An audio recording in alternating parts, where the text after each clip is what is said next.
So the next thing is feature scaling. Feature scaling is pretty much necessary for modeling because it's adjusting features into a range, typically 0 to 1 for min-max scalar.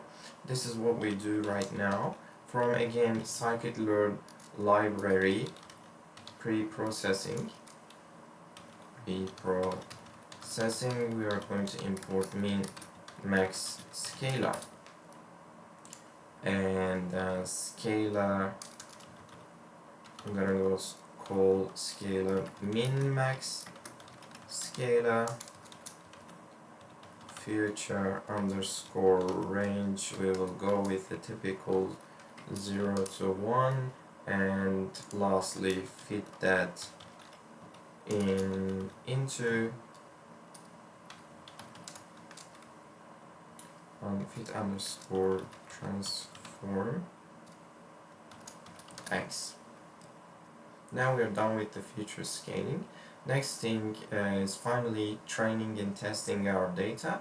So again, we will need to call Scikit-learn libraries model selection module and import train and test split from Scikit-learn sklearn model underscore selection import train test split. Once we call that in, now we can x train x test y train y test is gonna equal to train underscore test underscore split. Our main split test site is going to be 30%, test size 0.30, and random state is 0. Yeah. And now we can finally apply our logistic regression here. So again, from Scikit-learn library, we're gonna call logistic regression sklearn linear underscore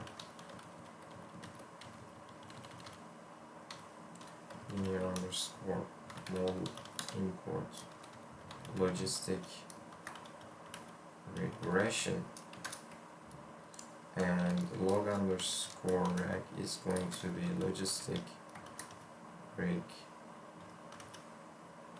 regression.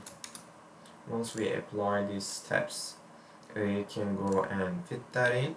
Log underscore reg underscore fit x underscore train and y underscore train with is float column and without is float column, and actual is float column with y. Log dot, of course, dot reg dot, okay, underscore reg dot fit. There you go. And our last step, performance check and cross validation score. It might take a while to process the modeling here.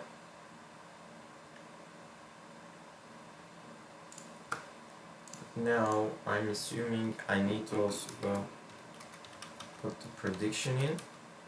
Log underscore rad predict x test. We will need to predict this one here. Then lastly,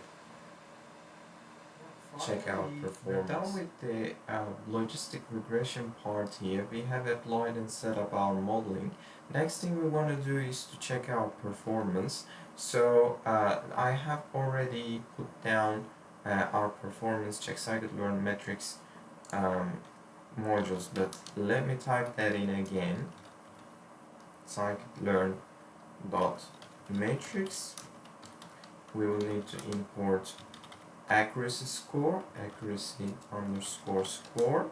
We will need confusion matrix, and lastly classification report. Once that's done, let me call confusion matrix and put that in test and y prediction. There you go, we got the array here, confusion matrix, and we're now able to see also accuracy score, y test, and y predict 92.2%, which is very decent and a really nice score. And one last thing, maybe we can see the classification report and more better overview of our performance here. Classification underscore report is going to be again y test and y prediction, and we are going to be able to see the prediction, the recall. Yeah, there you go, we got a precision for legitimate transactions 91%, for fraud transactions 94%, very good values here, and recalling 90%, and F1 score, which is a harmonic view of both recall and precision. So it's 92% for both, which is reflecting our value here. Very nice. And one last step, I want to make sure with cross value check the numbers we got aligning with the accuracy score and cross value check. So again, from Scikit-learn model selection import cross val score. So this is a technique to evaluate the performance of the model, which intends to making the evaluation of independent of the training data is possible. So partitioning into data into subsets, training one part, training the model of some set, while validating the model on the remaining subset. So we can call that again CVS cross validation selection score, cross underscore well underscore score, and put logistic regression model x and y, and c we should be also 1.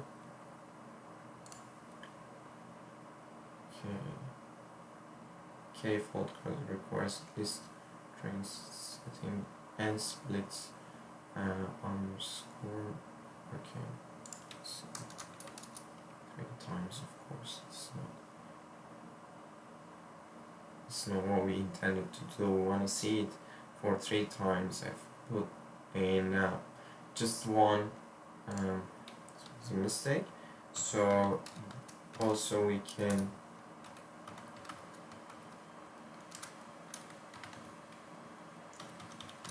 print that out, CVS, and also I want to see mean of our score.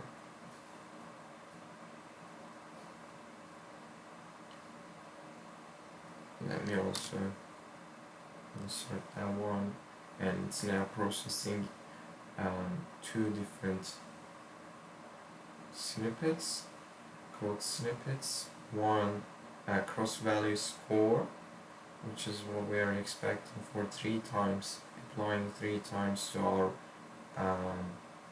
actual model to be able to confirm our accuracy score is aligning with 3 more times having the same training and testing. And now the last one here, we want to see all these and the mean values if it's also aligning with our cross value check as well as the accuracy score. The cross validation score results down below here. First and second time it was around 93%. Last time is just shy 80%, which is not seemingly consistent, but in the mean value it's 88%, which is very much aligning with our initial modeling 92%.